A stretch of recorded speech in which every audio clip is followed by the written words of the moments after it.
It was the coldest night of the year. She stood by the bus stop, shivering in a silk dress that didn't belong to the season, and definitely not to her life. He didn't know her name.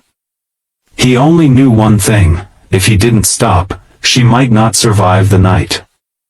But what he didn't expect was that saving her would change his life forever.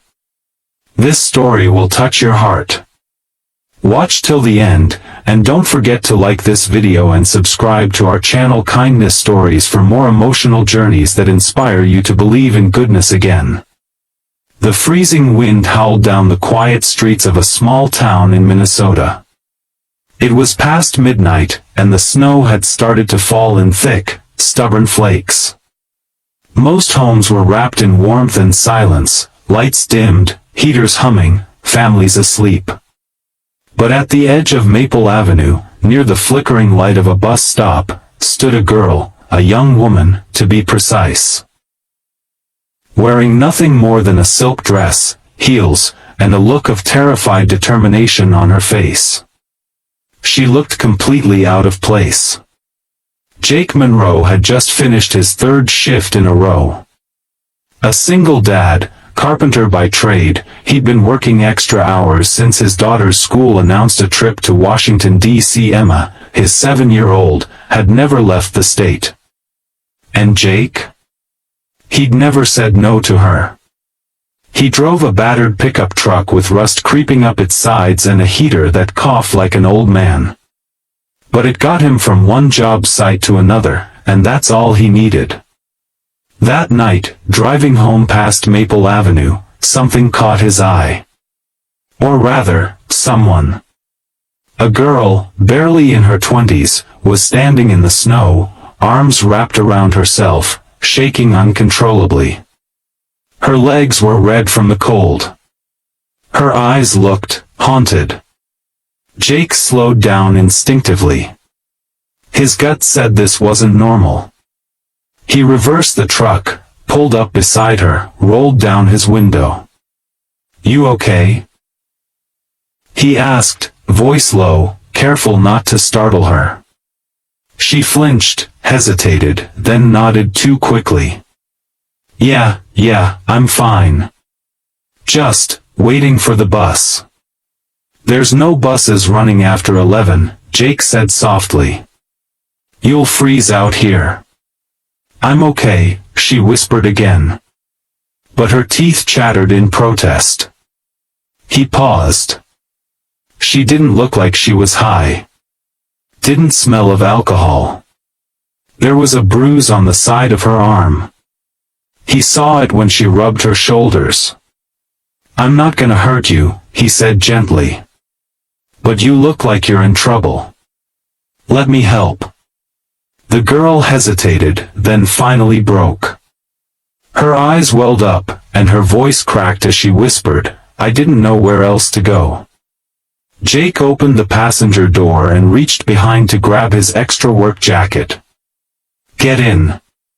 We'll talk inside, where it's warm." She obeyed silently, sliding into the seat. He draped the jacket over her shoulders. It swallowed her completely. He offered her coffee from his thermos. She sipped it slowly, watching him from the corner of her eye. "I'm Jake," he said, breaking the silence. "You?" "Lily," she replied after a pause. "Just Lily." The silence settled again. Jake didn't push. He just drove. Eventually, he took her to his place, a small, cozy house on the edge of town. Emma was with her grandmother that weekend. Jake didn't think twice about it.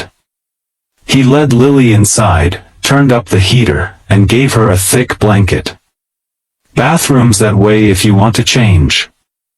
I've got some of my daughter's old sweatpants and a hoodie. They might fit." Lily looked at him like she didn't know whether to trust kindness anymore. Then, silently, she took the clothes and disappeared into the bathroom. When she came back, her eyes looked softer. Less frightened. Jake handed her a bowl of soup and sat across from her at the kitchen table. "What happened?" he asked gently. She stared at the spoon in her hand. Then, finally, her voice came out, shaky. "I was supposed to marry him. Tonight." Jake blinked. "My stepfather. He's rich. Old. He paid my mother to convince me. Told me I was saving our family. But I couldn't do it. I ran. I didn't even grab a coat." Jake's jaw tightened. He looked at her, truly looked. The girl in front of him wasn't just lost. She'd been betrayed. "I'm glad you ran," he said. "No one owns you." Lily's lip trembled. "You don't even know me. Why would you help?" Jake gave her a soft smile.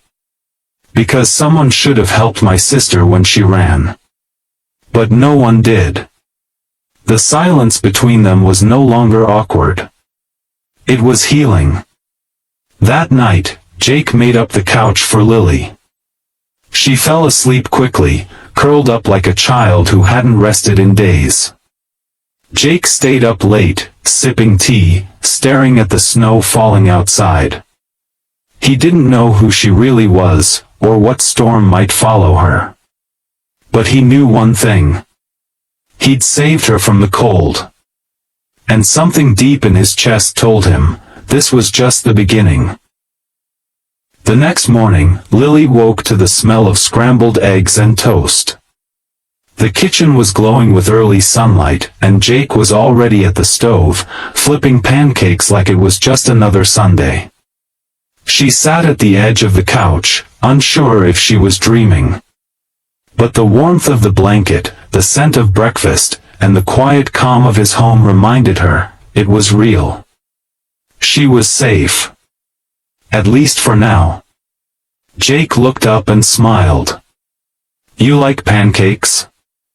Lily nodded shyly. "Yeah. Thank you, for everything." He placed a plate in front of her and sat down. "What's your plan?" She stared at her food. I don't have one. If I go back, they'll drag me to that house again." Jake was quiet for a moment. "Then don't go back." "But I have nothing." "You have today. And if you want, you have here." Lily looked up. "You'd really let me stay?" Jake nodded. "Until you figure things out. No pressure. No expectations." A week turned into 2. Then a month. Lily found a part-time job at the library. Jake helped her fill out forms, got her a phone, taught her how to drive his truck. Emma adored her from the first moment they met. She'd curl up in Lily's lap at night and beg her to read bedtime stories. And Jake began to feel something he hadn't felt in years. Warmth. Not just the kind that comes from a fireplace, but the kind that settles in your soul when someone understands you without speaking. When silence becomes companionship. When glances say more than words. They talked late into the night, sometimes over tea, sometimes just watching the snowfall. Jake learned that Lily liked painting but hadn't held a brush in years. So, he brought home a set of paints one night. She cried when she opened the box. One evening, after dinner, Lily stood in the doorway watching Emma play. "I used to think love was a fairy tale," she whispered. "But this feels more real than anything I've ever known." Jake looked at her, heart thudding. "Lily, you don't have to say anything. But I need you to know. I didn't just save you from the cold that night. You brought me back from the cold too." She looked at him, eyes shining. "I know." And then, she stepped forward and kissed him. It wasn't urgent. It wasn't desperate. It was warm. Honest. Healing. They stood in the soft hum of the living room, with Emma giggling in the background and snow falling quietly outside. Sometimes love doesn't come crashing in like thunder. Sometimes, it arrives like the first breath after winter. Gentle. Surprising. Necessary. He gave her warmth, but in return, she gave him something he didn't even know he needed, hope. If this story moved you, please like the video and share it with someone who believes in second chances. And don't forget to subscribe to our channel Kindness Stories for more heart-touching tales of love, courage, and unexpected kindness.